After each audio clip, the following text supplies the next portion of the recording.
How to resynchronize the key on Volkswagen, Skoda, Seat, 2016 to 2024, in few easy steps.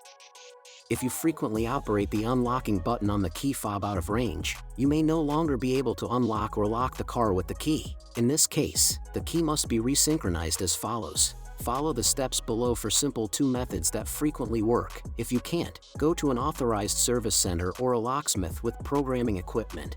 These key resynchronization methods are also mentioned in the car's user manual.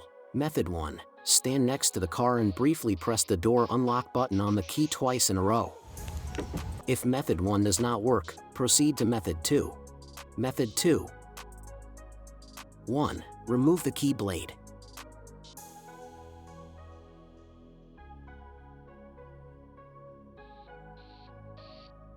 2. Remove the cover from the driver's door handle hub. Insert the blade through the hole at the bottom of the hubcap and gently lift the cap up to remove it.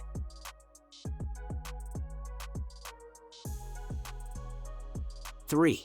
Press the door unlock button on the key once while holding the key close to the car. 4. Then manually unlock the driver's door using the key blade, within 1 minute. That's it. Don't forget to reinstall the cover on the door hub and put the key blade back in the key fob.